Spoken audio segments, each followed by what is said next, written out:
The New York Times slams everyone on the right as a gateway to the alt-right. Pinterest allegedly cracks down on pro-lifers. And Trump's tariffs may be turning up roses. I'm Ben Shapiro. This is The Ben Shapiro Show.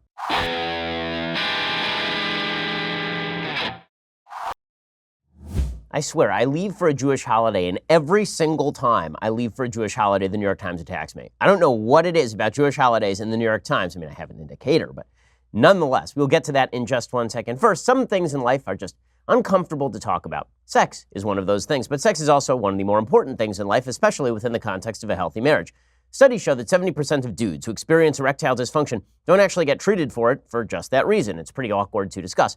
But sometimes things just don't work the way they are supposed to. That's not something to be ashamed about, just like other health problems aren't anything to be ashamed about. That's where our friends at Roman come in. Thankfully, Roman created an easy way to get checked out by a doctor and get treated for ED online. With Roman, you can get medical care for ED, if appropriate, from the comfort and privacy of your own home. You can handle everything online in a convenient, discreet manner. Getting started is simple. Just go to GetRoman.com/Ben and complete an online visit. If the doctor decides that treatment would be appropriate, they can then prescribe genuine medication that can be delivered in discreet packaging direct to your door with free 2-day shipping. Dudes, go talk to the doctor. ED can be tough to tackle, but it's really important to get it checked out. Just like any other health problem, just go get it checked out right now. Go to GetRoman.com/Ben, get a free online visit and free 2-day shipping. That is GetRoman.com/Ben for a free visit to get started. That's GetRoman.com/Ben. Okay, so as I say, I leave for a Jewish holiday, and every time I do, all hell breaks loose. I remember a couple of years ago, there's a Jewish holiday, and I come back from the Jewish holiday, and there's been an entire op-ed in the New York Times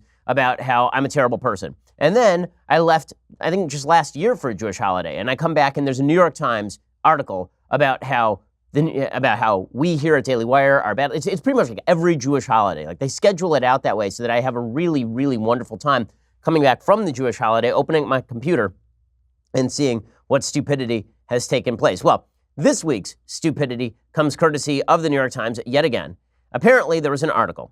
And the article, I guess, was on the cover of the New York Times Sunday edition.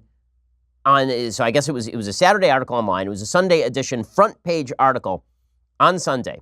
And the article was titled "The Making of a YouTube Radical." And it was basically a story about a rando. The rando's name is Caleb Kane. And it's all about his supposed radicalization. Now, what's hilarious about the article is that the article talks about him being quote unquote radicalized. He was never a member of the alt-right. He wasn't a white supremacist. He considered himself a tradcon, meaning a traditional conservative, until he moved over to the left. So in other words, he became a conservative by listening to YouTube videos, and they called him a YouTube radical. The graphic that they put up was a bunch of different kind of images of different YouTube videos, but they lumped together a bunch of YouTube videos that are completely dissimilar. So there is a picture of me there. I'm not mentioned one time in the entire article, by the way. There's a picture of me. And then there's pictures of people like Stefan Molyneux, who has some borderline white supremacist race theories at the very mildest. That's the mildest way to describe it. You have people like Alex Jones. You have people like Paul Joseph Watson. You have folks like Milo Yiannopoulos. And then you have like Milton Friedman was in this mashup. Like Milton Friedman and I are in the same category as Milo Yiannopoulos and like Richard Spencer, according to this particular graphic on the cover of the New York Times. And the article itself is incredibly stupid. The article itself is basically about how he watched some videos and it led him to other videos, which led him to other videos, which led him to become a tradcon. And then people were upset at him becoming a tradcon. So then he became not a tradcon anymore. That's the entire article. It's thousands of words long.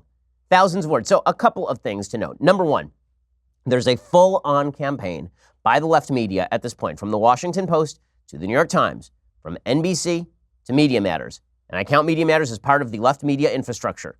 Any publication that calls Media Matters a watchdog group, you can tell, is on the side of Media Matters. There is this overt effort now on the part of all of these publications to suggest that the tech companies are basically leading people down the rabbit hole of alt-right white supremacist content by even allowing mainstream conservative content.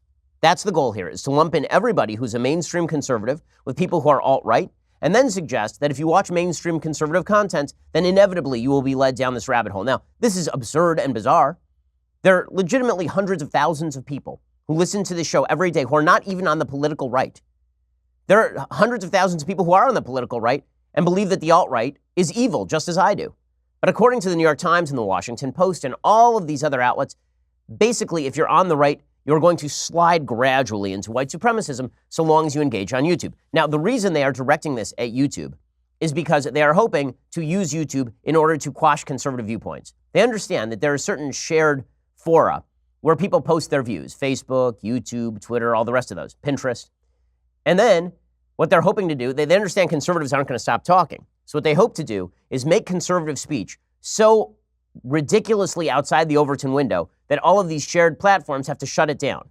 And they're hoping to do this in advance of the 2020 election. The timing is not a mistake here. It is not a coincidence here. Ever since the left decided that Hillary Clinton had illegitimately lost the 2016 election and that she really won, ever since that, they've been looking for a scapegoat. And the scapegoat that is the most convenient for them are the tech companies. And by attacking the tech companies, what the left hopes to do is cause the tech companies to curb the content they allow on their platforms in advance of 2020. So the argument they are making is that the tech platforms didn't do enough to shut down the nefarious Ruskies, and therefore they have to shut down everybody on the right in advance of 2020, or at least curb their reach, or at least elevate quote-unquote authoritative voices. So here's what this New York Times idiotic piece says. They say, Caleb Cain pulled a Glock pistol from his waistband, took out the magazine, and casually tossed both onto the kitchen counter.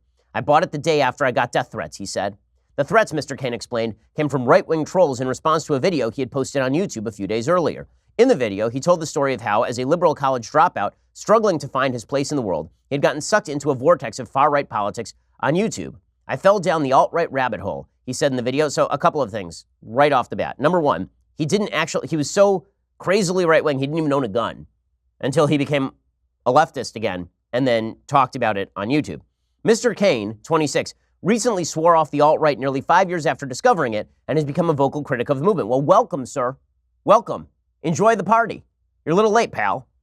He is scarred by his experience of being radicalized by what he calls a decentralized cult of far-right YouTube personalities who convinced him that Western civilization was under threat from Muslim immigrants and cultural Marxists, that innate IQ differences explained racial disparities, and that feminism was a dangerous ideology. Now, I love how he lumps all of those things together. So if you say that third-wave feminism is a dangerous ideology, which it is, apparently that is in the same box as believing that innate IQ differences are entirely to blame for racial disparities. Apparently they're all the same. So you see even here what the New York Times is doing. They're taking mainstream conservative ideas, like third-wave feminism is a bad idea and dangerous for a civilization, and they're lumping that together with the racist idea that all disparities are attributable to innate biological difference between people in different racial groups. They're just lumping those two together like that's not a problem. I just kept falling deeper and deeper into this, and it appealed to me because it made me feel a sense of belonging, he said. I was brainwashed. Now, why in the world is this guy, Mr. Cain, Caleb Cain, why is he the center of a New York Times front page story? Because it supports the narrative. It's a piece of anecdotal data that supports the left-wing narrative that everybody who's in the alt-right originally started as a member of the mainstream conservative movement and then was radicalized by YouTube, and this is why we have to pressure YouTube into shutting down Steven Crowder or shutting down Ben Shapiro or shutting down Glenn Beck or shutting down Mark Levin or shutting down anybody who is on the right. Over years of reporting on internet culture, says this New York Times reporter, I've heard countless versions of Mr. Cain's story. An aimless young man, usually white, frequently interested in video games, visits YouTube looking for direction or distraction and is seduced by a community of far-right creators. Some young men discover far-right videos by accident while others seek them out. Some travel all the way to neo-Nazism while others stop at milder forms of bigotry. The common thread in many of these stories is YouTube and its recommendation algorithm. Well, there's another common thread, which is that when dispossessed young men go looking for content that appeals to them, they might be able to find the content that appeals to them because they are dispossessed young men. In other words, these are human beings who are created with the capacity for free will. And this means they get to choose which videos they access and which videos they believe. But according to YouTube, if you watch a video of me ripping the alt-right, which is like every other video of me online, if you watch a video of me ripping the alt-right, this inevitably leads you to the alt-right. This is how you end up at the idiotic media coverage of a couple weeks ago, where the media tried to blame me for an attack on a synagogue, which is the most asinine contention I could possibly imagine. But the New York Times continues. The radicalization of young men is driven by a complex stew of emotional, economic, and political elements many have nothing to do with social media. But, and it's the but that matters here, critics and independent researchers say YouTube has inadvertently created a dangerous on-ramp to extremism by combining two things: a business model that rewards provocative videos with exposure and advertising dollars, and an algorithm that guides users down personalized paths meant to keep them glued to their screens. It's YouTube's fault. It's YouTube's fault. Tristan Harris, former design ethicist at Google. By the way, if you are a design ethicist, This should answer the question as to whether these big tech companies are designing the algorithms with certain values in mind. They've been saying all along, no, they're just following the traffic. They actually had a position called a design ethicist at Google. Tristan Harris says, if I'm YouTube and I want you to watch more, I'm always going to steer you toward Crazy Town. Weird that no one on the left has ever suggested that YouTube should maybe disassociate from, say, the Young Turks on the left. No one has ever suggested that YouTube disassociate from far left views. Weird. Odd, because it turns out that some people have been radicalized by those sorts of videos as well. In recent years, social media platforms have grappled with the growth of extremism on their services, says the New York Times. Many platforms have barred a handful of far-right influencers and conspiracy theorists, including Alex Jones of InfoWars, and tech companies have taken steps to limit the spread of political misinformation. YouTube, whose rules prohibit hate speech and harassment, took a more laissez-faire approach to enforcement for years, and this is where the New York Times is trying to push.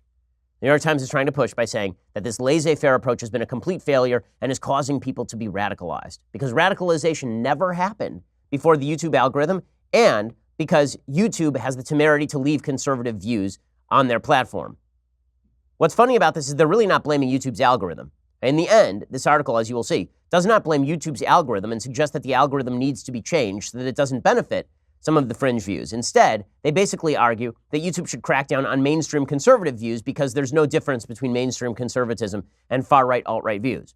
We'll get to more of that in just 1 second. First, we need to talk about your freedoms. They are, in fact, in danger. You hear me talk all the time on the show about the growing attacks on religious freedom and freedom of speech. You can see today's show is all about the attack on the principled nature of freedom of speech. And we've talked repeatedly on the show about the attacks on religious freedom that come as a consequence of the radical growth of government. Well, now's a great time to tell people like Baronelle Stutzman, a small business owner, floral artist, and grandmother who was sued by her state's government and the ACLU for simply declining to create custom floral art celebrating an event that conflicted with her Christian beliefs. We had Baronelle on our radio show last week. She could lose her business, her home, and her life savings if she loses. This is why Alliance Defending Freedom exists. ADF provides free legal services to Baronelle and others whose freedoms are under assault. ADF will ask the U.S. Supreme Court to hear her case, but ADF cannot do that without your help because ADF relies on donations to fight for your freedom. If this attack can happen to someone like Baronelle, it can happen to somebody like you as well. The left does not care about basic free speech standards. Not liberals, the left. Will you fight for Baronelle and protect your freedom? Please give generously. All donations are in fact tax deductible. And if you donate $75 and above, you'll receive an exclusive free speech shirt. Go to adflegal.org/Ben to donate right now. I love ADF. They do amazing work. They really are a great organization. Go check them out right now. adflegal.org/Ben. That's adflegal.org/Ben. When you give $75 or above, you get an exclusive free speech shirt. That's adflegal.org/Ben. Okay, so this New York Times piece, which again lumps in everybody on the right, continues. With 2 billion monthly active users uploading more than 500 hours of video every minute, YouTube's traffic is estimated to be the second highest of any website, behind only Google.com. According to Pew Research Center, 94% of Americans aged 18 to 24 use YouTube, a higher percentage than for any other online service. Like many other Silicon Valley companies, YouTube is outwardly liberal in its corporate policies. It sponsors floats at LGBT pride parades. Its chief executive endorsed Hillary Clinton. In reality, YouTube has been a godsend for hyper-partisans on all sides. Weird. Weird that you say this and then the entire article is about the right. Odd. Very odd. I can't imagine why the New York Times would do that. And then they say, I love this, it has also been a useful recruiting tool for far-right extremist groups. Bellingcat, an investigative news site, analyzed messages from far-right chat rooms and found that YouTube was cited as the most frequent cause of members red-pilling, an internet slang term for converting to far-right beliefs. Well, since you just said that 94% of people aged 18 to 24 watch YouTube, I can imagine that's true. This is like saying, guess what helps people change their viewpoint? Television. Ooh, television. It's the television's fault. A European research group, Voxpol, conducted a separate analysis of 30,000 Twitter accounts affiliated with the alt-right. It found the accounts linked to YouTube more often than to any other site because it's the most linked site on the internet. That would probably be it. Becca Lewis, who runs a garbage study for Data and Society, a study that was so dumb that they basically had to retract their own findings. Okay, this study basically suggested a 7 degrees of separation. It was 6 degrees of Kevin Bacon, but with politics. It was basically like, okay, so Dave Rubin interviewed me, and I have interviewed Steven Crowder, and Steven Crowder has interviewed Stefan Molyneux. Therefore, Dave Rubin also once interviewed like Mike Gatto, the Democratic Assemblyman. Therefore, Mike Gatto is linked to Stefan Molyneux. They're all the same. It's ridiculous. That was her idiotic study. She says YouTube has been able to fly under the radar because until recently, no one thought of it as a place where radicalization is happening. But it's where young people are getting their information and entertainment. It's a space where creators are broadcasting political content that, at times, is overtly white supremacist. Okay, then the article gets back to this Mr. Kane, this Caleb Kane, who's a very, very important human. I visited Mr. Kane in West Virginia after seeing his YouTube video denouncing the far right. We spent hours discussing his radicalization. To back up his recollections, he downloaded and sent me his entire YouTube history, a log of more than 12,000 videos and more than 2,500 search queries dating to 2015. Okay, right there, they should have ended the article. Okay, if you've watched more than 12,000 videos and more than 2,500 search queries on YouTube dating back to 2015, you're spending a lot of time on YouTube. There may be some other issues with you. And also, is every single one of those videos to blame? Because you know what one of the videos he watched was? Jimmy Kimmel. Probably Jimmy Kimmel is to blame. These interviews and data points form a picture of a disillusioned young man, an internet-savvy group of right-wing reactionaries, and a powerful algorithm that learns to connect the two. It suggests that YouTube may have played a role in steering Mr. Kane and other young men like him toward the far-right fringes. It also suggested that in time, YouTube is capable of steering them in very different directions. Okay, well now you really don't have a point of your article, right? So you're saying that YouTube could direct you to the far right. Also, it could direct you to the left, which means you're an independent human with the capacity to click on things. Congratulations. And they talk about, then they have a chart. It shows the number of political videos that this guy watched each month. It says the right-wing content Mr. Kane viewed in 2015 and 2016 often consisted of videos by Stefan Molyneux with titles like Social Justice Warriors Always Lie and The Global Warming Hoax. And then it says, Mr. Kane also watched many videos by members of the so-called intellectual dark web. That would be a group in which I'm involved, like the popular comedian Joe Rogan and the political commentator Dave Rubin. It's Joe Rogan's fault. It's Joe's fault. Amazing. It's amazing. So he watches a video by Stefan Molyneux and a video by Joe Rogan. It's Joe Rogan's fault. Clearly. During 2017, Kane began watching more videos from left-wing channels. Oh, amazing. So then why is this a story? I'm confused. Why is this a front-page story with a graphic of me? I'm just a little confused. Also, I'm confused why this guy, Caleb Kane, is an important human because he made a video. Like, welcome to the world where everybody makes videos. From an early age, Mr. Kane was fascinated by internet culture, says the New York Times. As a teenager, he browsed 4chan, the lawless message board. Okay, well, that would be a pretty good indicator that the guy was ripe for radicalization already by the time he was a teenager. 4chan is a lot more radical than YouTube in terms of general content. He played online games with his friends, devoured videos of intellectuals debating charged topics like the existence of God. Well, clearly that's a problem. The internet was an escape. Mr. Kane grew up in post-industrial Appalachia, was raised by his conservative Christian grandparents. He was smart, but shy and socially awkward. He went to community college, but dropped out after 3 semesters. Broken depressed, he resolved to get his act together.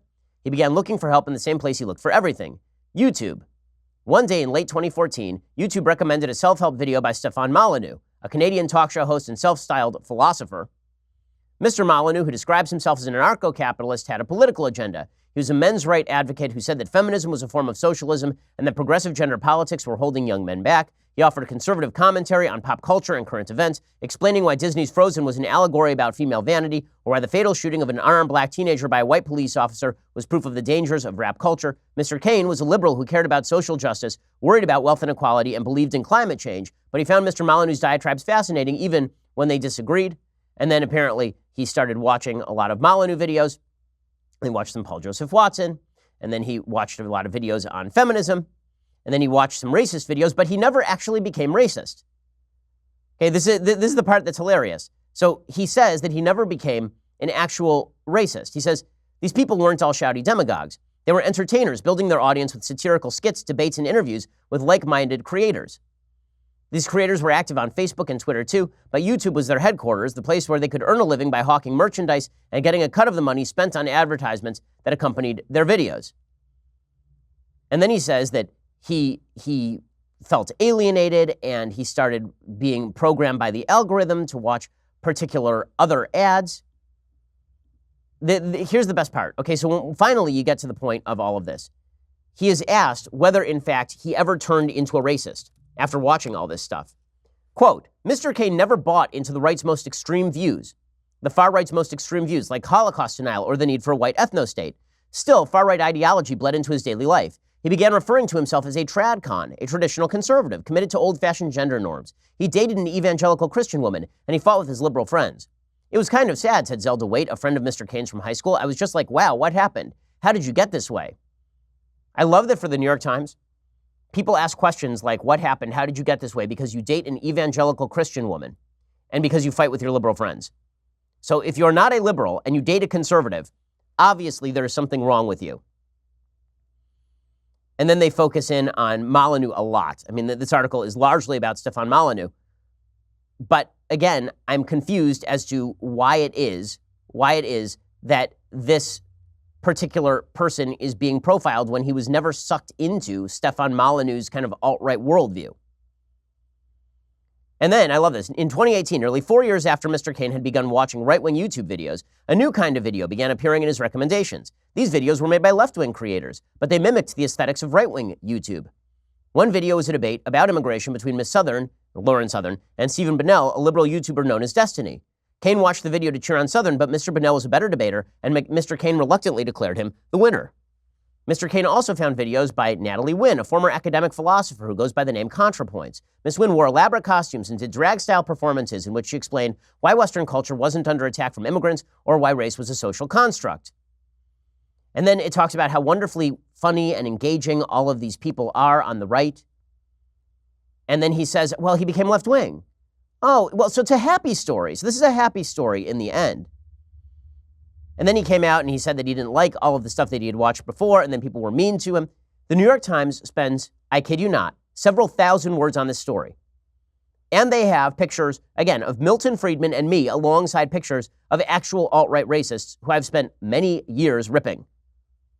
Okay, the goal of the New York Times story is obvious. Cain's story is not all that interesting. There's nothing there. So the question is, why did the New York Times dedicate this much space to it? The reason the New York Times dedicated this much space to it is because this is part of a hard push by the left in advance of the 2020 election to silence right-wing views. That's what this is. That is why they're lumping in everybody on the right. That's why they are suggesting that YouTube's algorithm, not that people watch my videos and that YouTube's algorithm wrongly directs them to alt-right videos, a proposition with which I would generally agree. But the idea is that my videos should not be promoted. And Crowder's videos should not be promoted. And anybody else who's on the right, their videos should not be promoted. Like mainstream right-wing figures, their videos should not be promoted. Jordan Peterson shouldn't be promoted. Joe Rogan shouldn't be promoted. That's the goal of the New York Times. Shut down debate.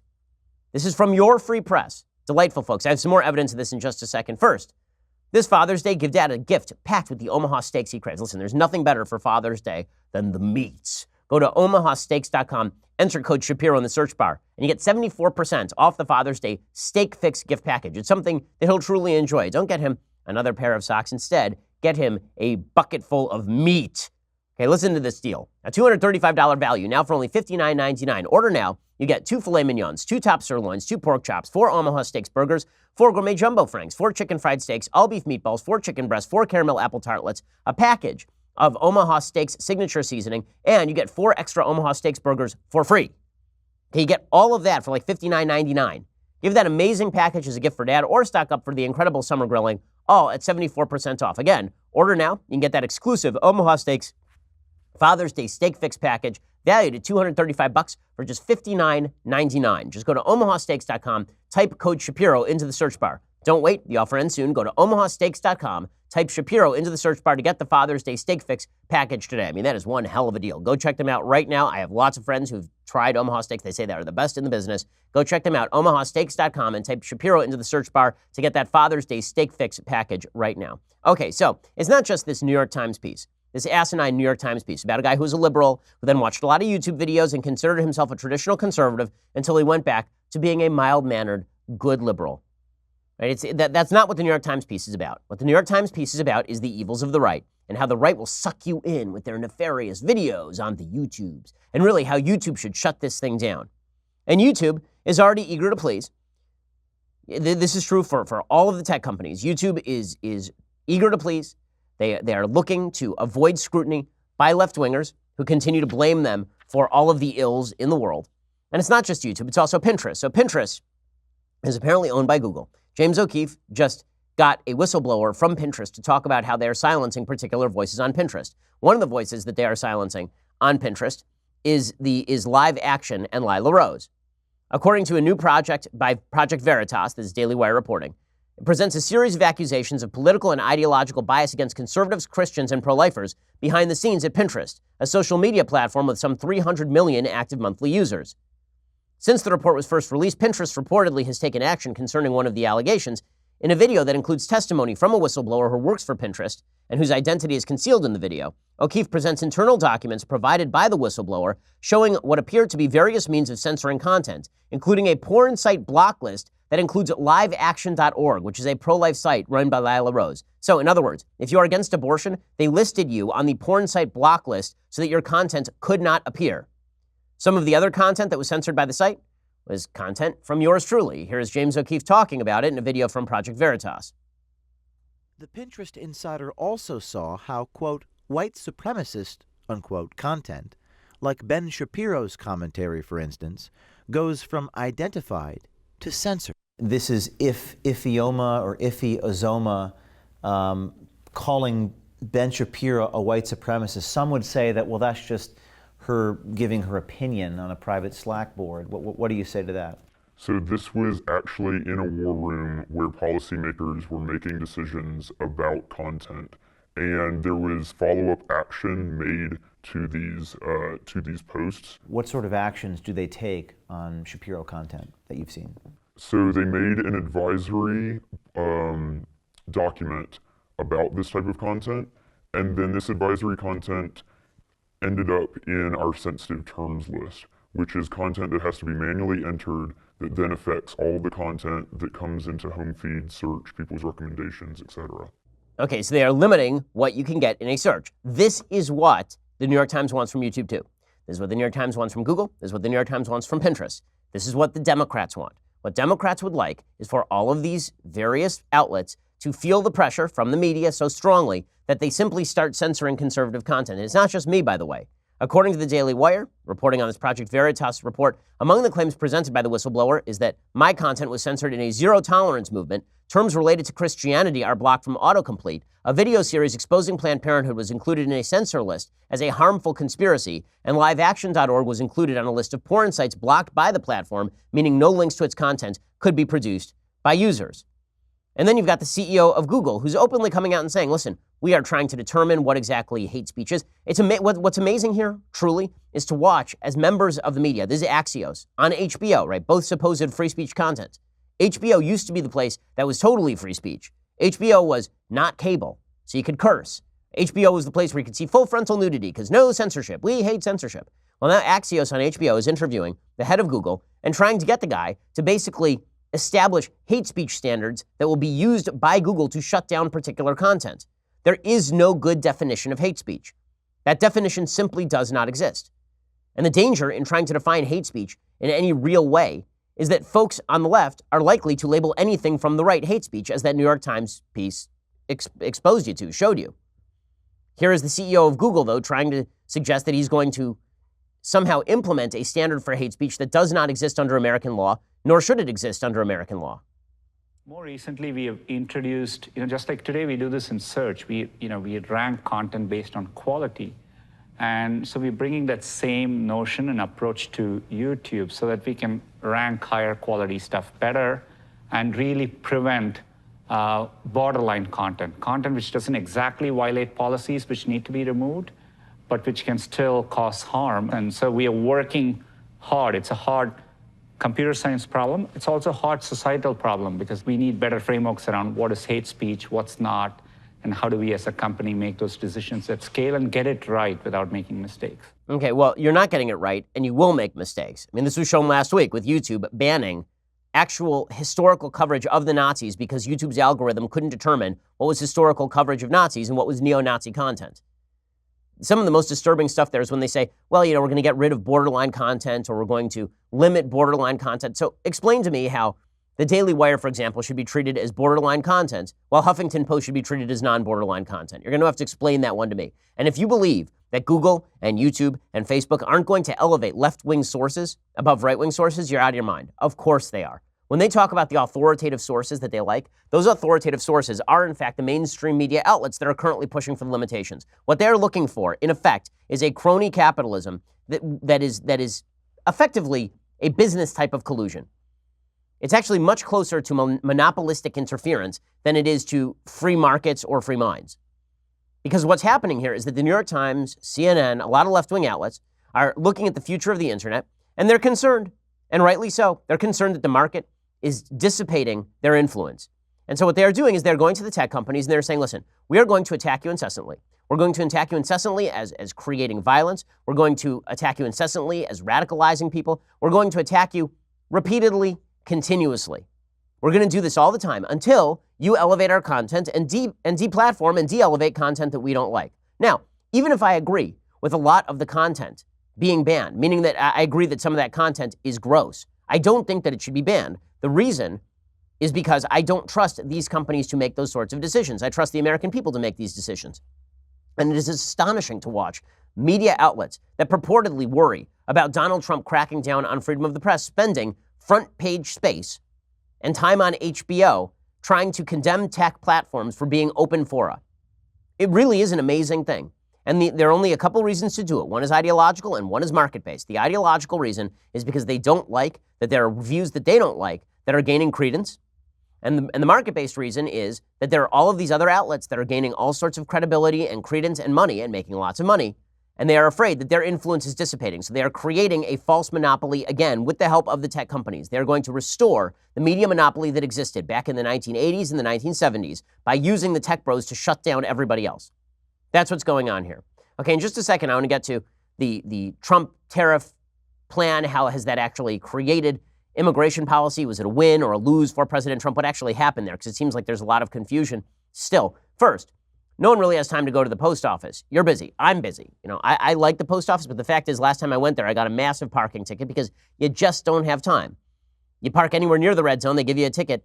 And meanwhile, you're inside lugging all your mail and your packages and you're spending an hour there. It's a hassle. That's why you need Stamps.com. It's one of the most popular time-saving tools for small businesses. Stamps.com eliminates trips to the post office and saves you money with discounts you can't even get at the post office. Stamps.com brings all the amazing services of the U.S. Post Office direct to your computer. Whether you're a small office sending invoices, an online seller shipping out products, even a warehouse sending thousands of packages a day, Stamps.com can handle it all with ease. Simply use your computer to print official U.S. postage 24/7 for any letter, any package, any class of mail, anywhere you want to send it. Once that mail is ready, just hand it to your mail carrier or drop it in a mailbox. It is that simple. With Stamps.com, you get 5 cents off every first-class stamp and up to 40% off priority mail. Not to mention, it's a fraction of the cost of those expensive postage meters. Stamps.com is a no-brainer. It saves you time and it saves you money. It's no wonder over 700,000 small businesses already use Stamps.com. Right now, my listeners get a special offer. It includes a 4-week trial plus free postage and digital scale with no long-term commitment. Just go to Stamps.com, click on the microphone at the top of the homepage,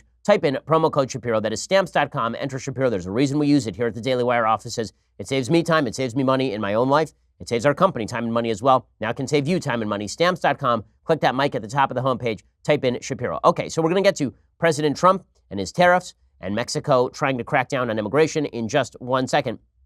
First, you're going to have to go over to dailywire.com and subscribe. For $9.99 a month, you can subscribe. Now, as I've been discussing for weeks, this is not just an appeal because we have great content that you can only get if you're a subscriber. The additional 2 hours of my show, the Andrew Klavan show and the Matt Walsh show, and if you want it, the Michael Knowles show. Not only do you get all of those things, and not only if you subscribe annually do you get the Leftist Tears Hot or Cold Tumbler, which is indeed magnificent.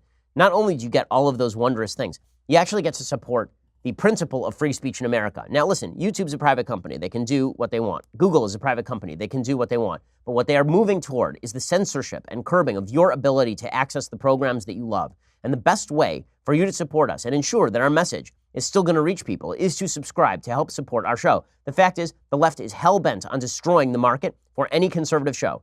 Not only by depriving us of access on their platforms, as you see from this Pinterest story, not only by doing that sort of stuff, but also by going after our advertisers. We have wonderful advertisers on the program. What the left does is targets those advertisers and then tries to drive them off the program, trying to drive down our ability to make a profit and to pay our workers so that we can't produce our show anymore. They've tried to do this with Laura Ingraham and Tucker Carlson and Sean Hannity. They do it all the time. The best way to avoid that, please go subscribe over at dailywire.com. Become part of the team. And it really is being part of the team. You are helping out the team. If you want conservative messages to be promulgated, if you want young people to hear those messages, you should go and subscribe right now. If you want to be able to get that content, you should subscribe right now. Go check us out. We are the largest, fastest growing conservative podcast and radio show in the nation.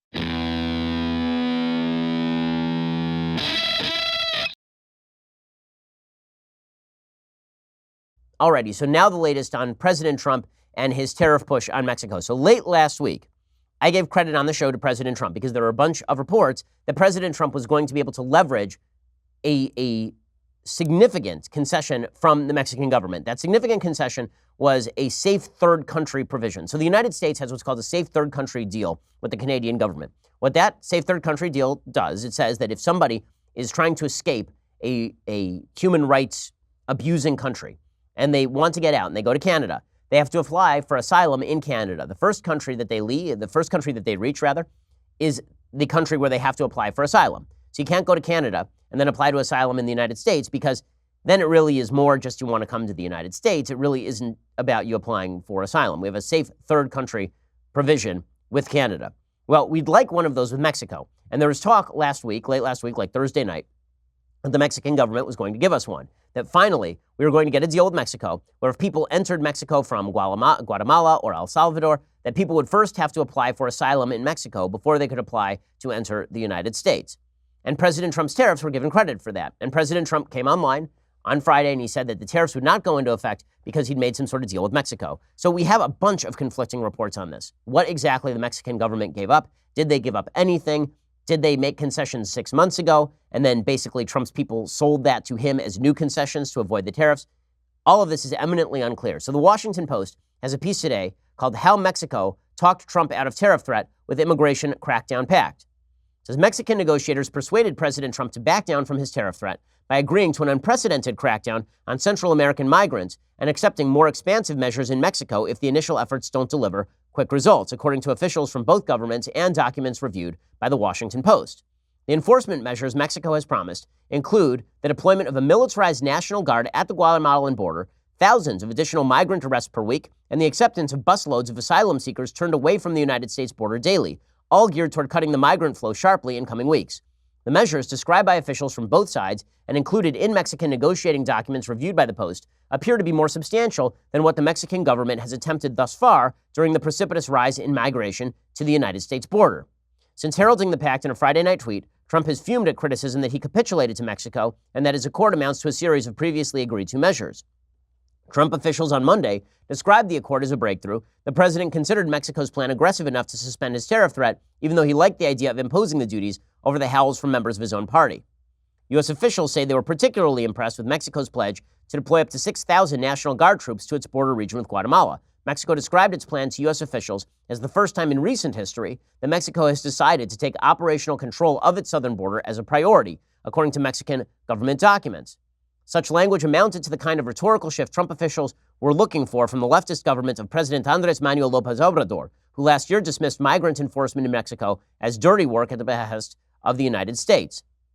Trump said Monday his deal with Mexico was fully signed and documented and has provisions that have not yet been fully disclosed. On Monday afternoon at the White House, Trump said that the agreement has been locked in and will be announced very soon. Most asylum seekers who reach the U.S. are now processed and released into the United States interior. Mexico has repeatedly said it will not agree to a safe third country accord that would require it to take in U.S.-bound asylum seekers transiting its territory. But Mexican officials have been willing to negotiate something that would function similarly if responsibility for asylum seekers were shared among others in the region. They say asylum changes would require approval from the Mexican lawmakers. Trump said in a tweet Monday he will impose tariffs if the regional asylum overhaul does not pass. So, it is not clear at this point what exactly is in place and what exactly is not in place. However, if a safe third country provision ends up being enforced, and it was done so because President Trump threatened tariffs, then good for President Trump. My fear was that President Trump simply wanted to use tariffs on Mexico because he likes tariffs, not because he actually hoped to achieve an immigration breakthrough. If he achieves the immigration breakthrough, well, then he gets credit, and I was 100% wrong, and I am more than happy to admit it. I like being wrong when it's good for the country. However, there is a major controversy.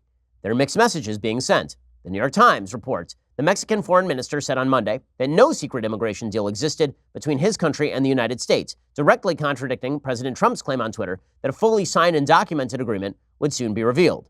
In a second, I'll explain how this controversy is continuing to unfold.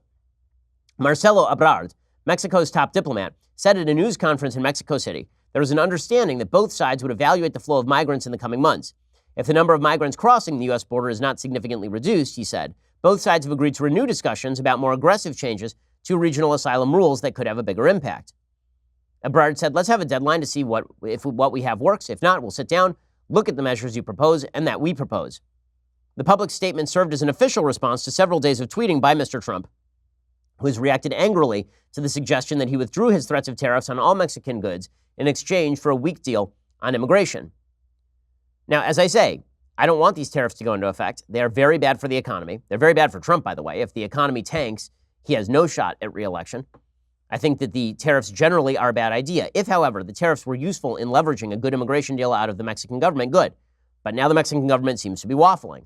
So it is unclear at this point what, if anything, has been signed. There's been no public documentation put forth at this point. There was a U.S.-Mexico joint declaration that Trump announced with fanfare on Friday. It mentioned further public action. It said that the countries agreed to continue their discussion on the terms of additional understandings to address irregular migrant flows and asylum issues to be completed and announced within 90 days. American officials said on Monday Trump appeared to be referring to an agreement in principle to revisit the migration situation in 45 days and again in 90 days. There was apparently significant disagreement on Monday between the Mexican government and American officials about what the negotiators actually agreed to regarding further action. So, as I said, when President Trump achieves an actual victory here that is documentable, I will give him 100% credit. As it stands, this looks a lot like when President Trump was in North Korea and President Trump was suggesting over and over again that he had reached some sort of breakthrough with Kim Jong-un that turned out not to be true. So I think that we can trust but verify. So sure, happy to give President Trump credit on a breakthrough. Now we'll have to verify. Do the migrations go down? Is a safe third country provision in the works? Will any of this stuff actually happen?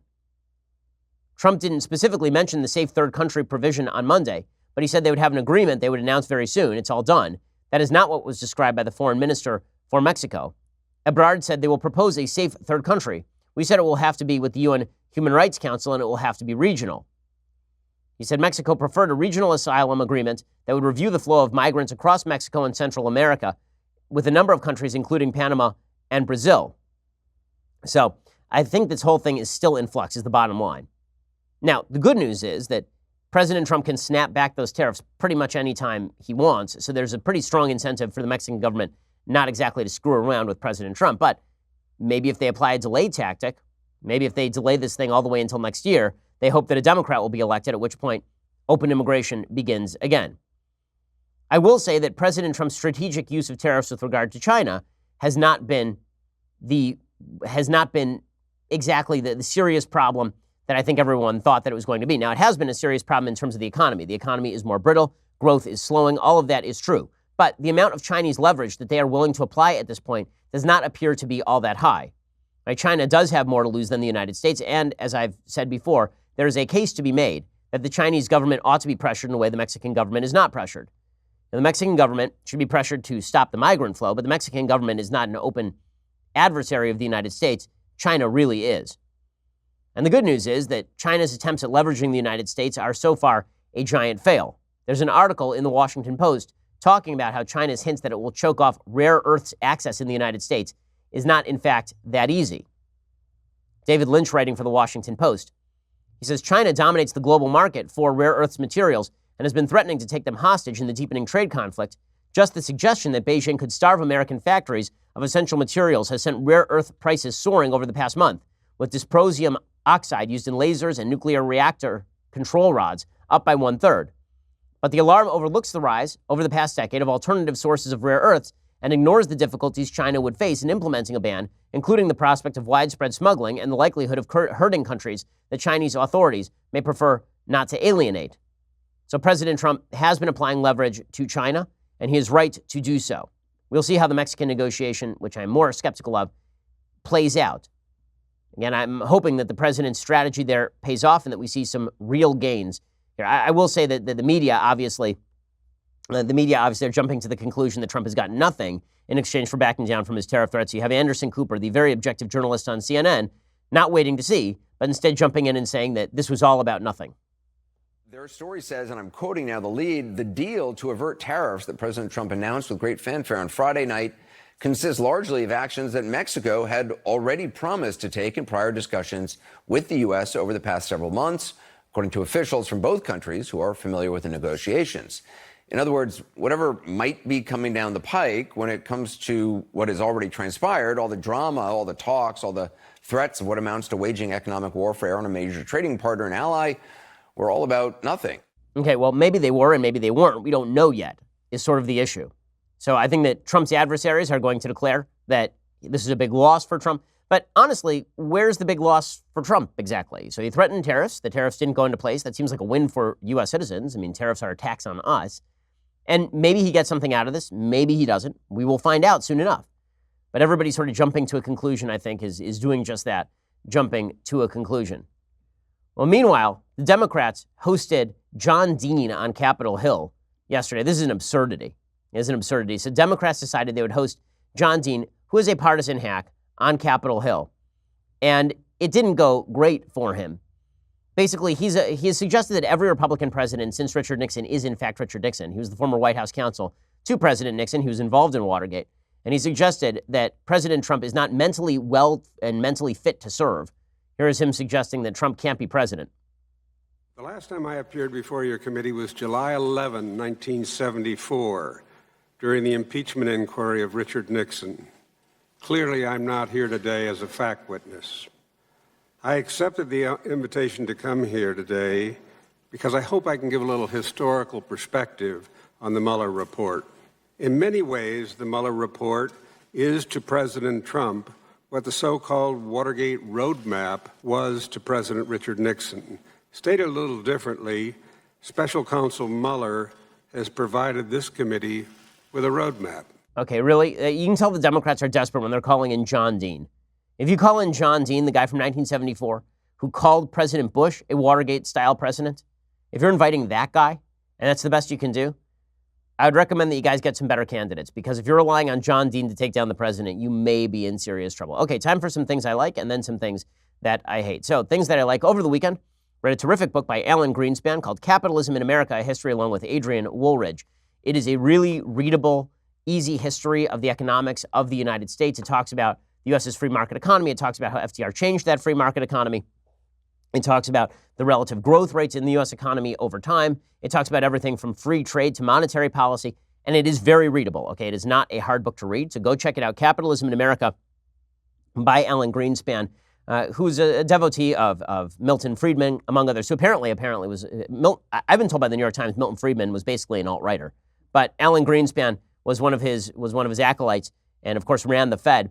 Check it out, Capitalism in America by Alan Greenspan and Adrian Woolridge. Definitely worth the watch. Okay, other things that I like today. So, let's see.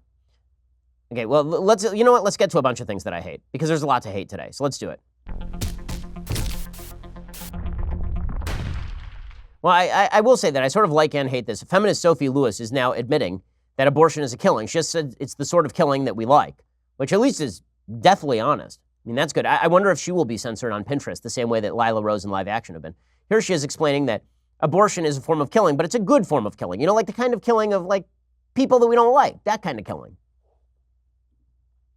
Abortion is, in my opinion, and I recognize how controversial this is, a form of killing. It is a form of killing that we need to be able to defend. I am not interested in where a human life starts to exist. I see the forms of making and unmaking each other as sort of continuous processes. Okay. I see the forms of making and unmaking each other as a continuous process. That seems like that's pretty much what Jack the Ripper had to say about prostitutes right there. The forms of making and unmaking each other, it's a continuous process. You know, when I gut this prostitute over here, that's pretty much, I am just unmaking her, right? I mean, we're all making and unmaking each other all the time, aren't we? I mean, really, is that such a big deal? I just unmade her intestines. I mean, that's like, but they're making themselves, and you're making them, and I mean, like, okay. Well, at least she's honest. Points for honesty to abortion lady. It's a form of killing she likes. That is a case that I can at least understand. So, well done there. That's good stuff. Okay. Other things that I hate today. So there are two pieces, one from the New York Times and one from the Washington Post. One is from a kind of conservative, Henri Olsen, and one is from a person named Aaron Bastani. This one I particularly like from Aaron Bastani. The title of the piece from the New York Times: "The world is a mess. We need fully automated luxury communism." Now, I'm puzzled by the title. I will fully acknowledge I find this puzzling because those words do not make sense. That is like saying what we truly need is a red, blue, green, blue grass. Don't know what it means. That's a sentence, technically a sentence, not words that make sense in order. We need a fully automated luxury communism. We need a strategy communism. Thank you, Aaron Bastani. So what exactly does this stupid article say? It says, it starts with a burger. In 2008, a Dutch professor named Mark Post presented the proof of concept for what he called cultured meat. 5 years later, in a London TV studio, Mr. Post and his colleagues ate a burger they had grown from animal cells in a laboratory. Secretly funded by Sergey Brin, a co-founder of Google, the journey from petri dish to plate had cost $325,000, making theirs the most expensive meal in history. Fortunately, the results were promising. Hani Rutzler, a nutrition scientist, concluded the patty was close to meat, but not as juicy. The next question was whether this breakthrough could be made cheaper. Much cheaper. The first cultured beef burgers are likely to enter the market next year at approximately $50 each. But that won't last long. Within a decade, they will probably be more affordable than even the cheapest barbecue staples of today, all for a product that uses fewer resources, produces negligible greenhouse gases, and remarkably, requires no animals to die. So far, this is a pretty stirring representation of how awesome capitalism isn't it? And they're talking about how private funding created a burger that will be cheaper than regular burgers and also have many of the and avoid many of the side effects of burgers. So it's a pretty good case for capitalism. But remember, this is an article about communism. Wait, it's not just barbecues and burgers. Last year, Just, a leader in cellular agriculture, cut a deal to start producing one of the world's tastiest steaks, Wagyu. A company called Endless West, which also makes grapeless wine, has started to produce Glyph, the world's first molecular whiskey. Luxury could be coming to all. The case of cultured food and drink, far from a curiosity, is a template for a better, freer, and more affluent world, a world where we provide for the needs of everyone in style. But how do we get there? To say that, I think that we just explained how we got there, didn't we? Weren't the first few paragraphs all about how all these private companies are creating awesome new stuff that will become insanely cheap because of the free market? So I think you sort of answered it. We could just stop the article there, but no, we still got 600 words to fill. So according to this genius columnist, Aaron Bastani, so he says, how do we get there? To say the present era is one of crisis borders on cliche. It differs from the dystopias of George Orwell or Aldous Huxley or hell in the paintings of Hieronymus Bosch. It is unlike Europe during the Black Death or Central Asia as it faced the galloping Golden Horde. And yet it is true. Ours is an age of crisis. I swear, this was written by a high school junior getting a C. To say it differs from other dystopias. And then let me show you how many books I've read, all from my high school English class. George Orwell and Aldous Huxley. Also, I've heard of the Black Death guys. He says, we inhabit a world of low growth, low productivity, and low wages.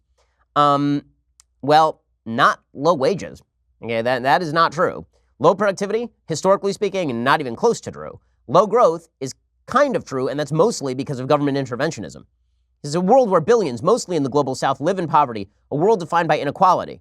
Actually, the world is defined by a massive reduction in the amount of inequality between the poorest and everybody else, considering that 80% of the global extreme poor have been lifted out of global extreme poverty since 1980 by capitalism. But remember, this is an article about communism.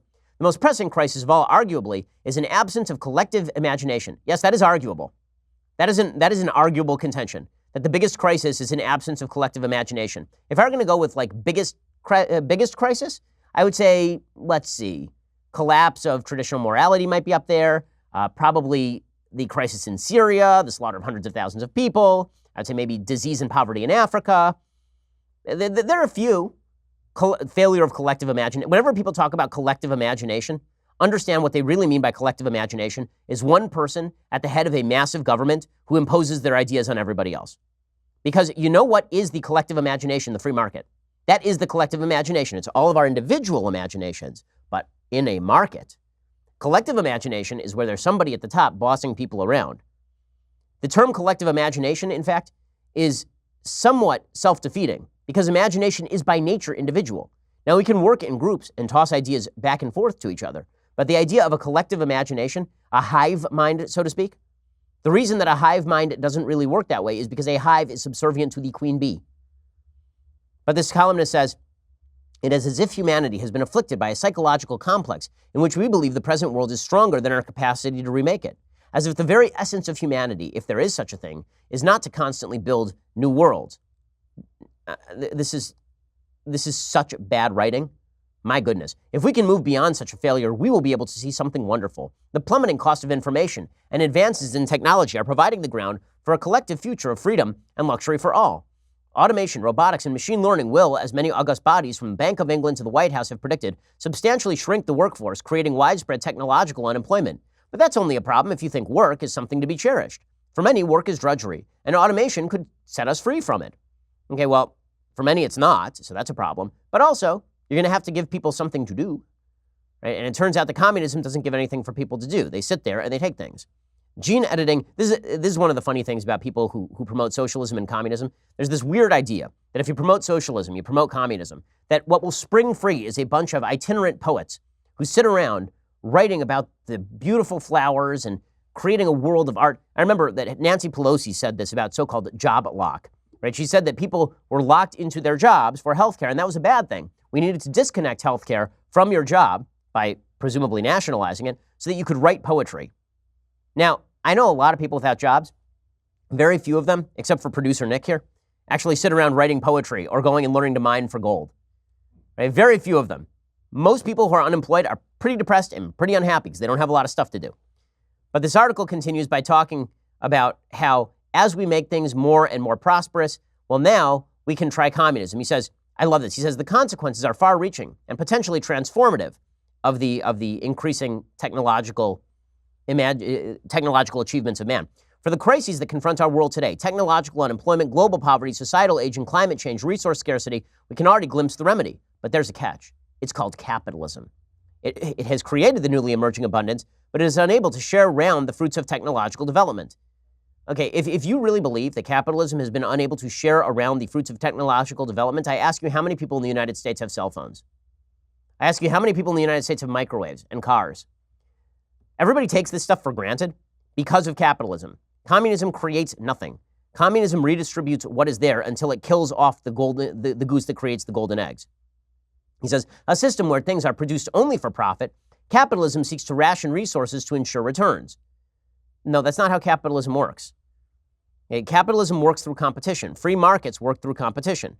Just like today's, companies of the futures will form monopolies and seek rents. The results will be imposed scarcity when there's not enough food, healthcare, or energy to go around.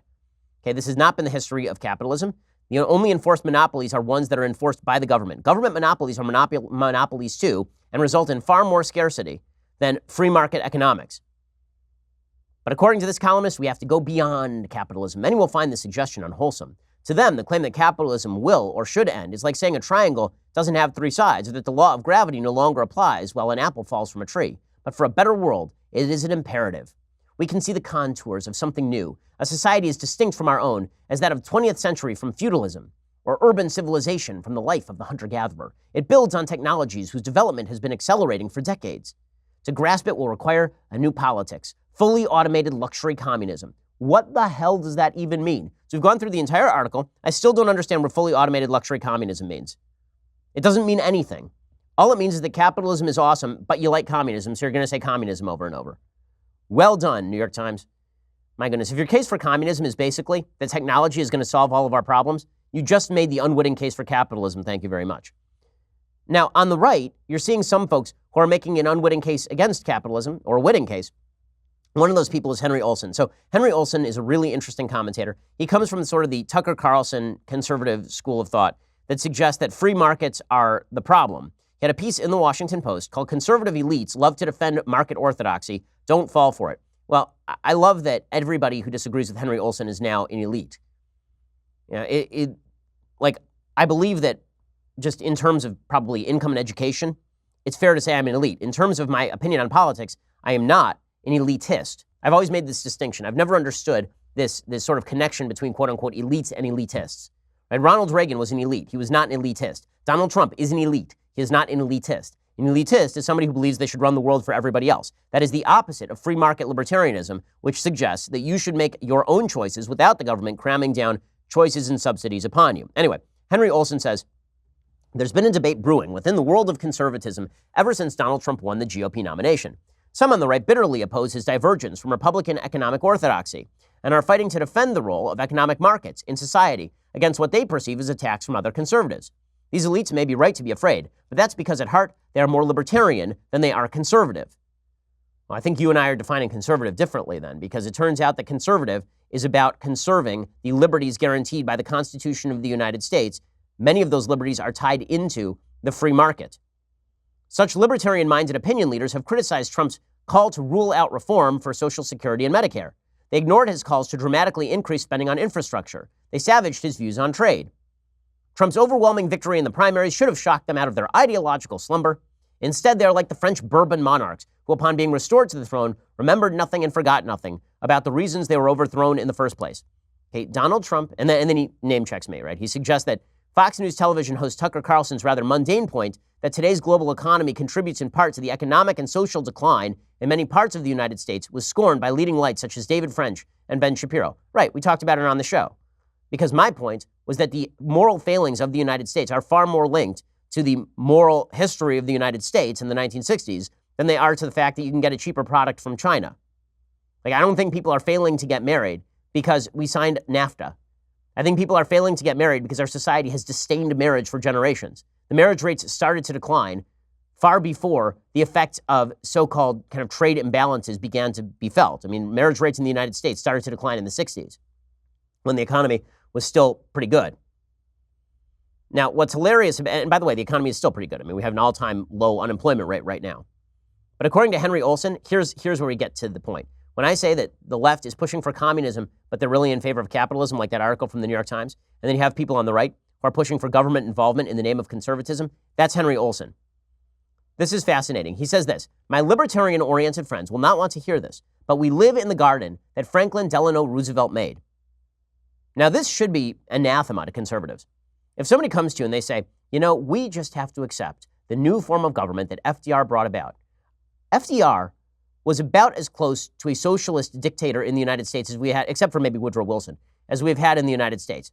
He wasn't able to get all of his plans through, but the National Recovery Act was a fascist piece of legislation in which the government overtly gave a stamp of approval to particular businesses that abided by the government's diktats.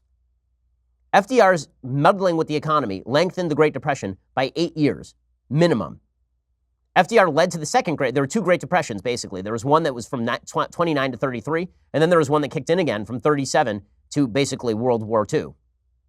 FDR's economic policy was disastrous, and he created all of the economic unsustainability that we have seen. He created the roots of the union system that destroyed America's car industry. He created the roots of the Social Security system that is bankrupting us in the future, and Medicaid and Medicare, systems that comprise now 66% of the federal budget. So when you hear a conservative say something like, we live in the garden that FDR made, the conservative task is to prune that garden so that the tree of liberty can coexist within its plan and perhaps take up an ever larger part. That's an amazing, amazing statement. If you're a conservative and you believe that your role is basically to conserve FDR, I don't think that's particularly conservative. You can make the argument that that's what should be done on a practical policy level because you can't get through a more libertarian program. That I understand. But if your argument is that FDR's basic economic structure, in which he derided malefactors of great wealth, regulated the banking industry, debased the currency, and did all sorts of other things to undermine the fundamental free market nature of America's economy, that was a good thing and that we have to maintain that, I don't know how that strikes a chord with anybody who believes in the Constitution of the United States or the economic philosophy that created the great majority of America's wealth. Alrighty, well, that was a lot. But we'll be back here tomorrow or later today if you want 2 more hours of content. You're listening to The Ben Shapiro Show. The Ben Shapiro Show is produced by Robert Sterling, directed by Mike Joyner, executive producer Jeremy Boring, senior producer Jonathan Hay. Our supervising producer is Mathis Glover, and our technical producer is Austin Stevens, edited by Adam Sayevitz. Audio is mixed by Mike Coromina. Hair and makeup is by Jesua Olvera. Production assistant Nick Sheehan. The Ben Shapiro Show is a Daily Wire production. Copyright Daily Wire 2019. President Trump wins big on his deal with Mexico. Of course, the mainstream media don't give him credit for it. We will examine what is really in the deal. Then, another social media platform bans conservatives, and Masterpiece Cake Shop owner Jack Phillips gets sued for a third time by radical leftists. All that and more at The Michael Knowles Show.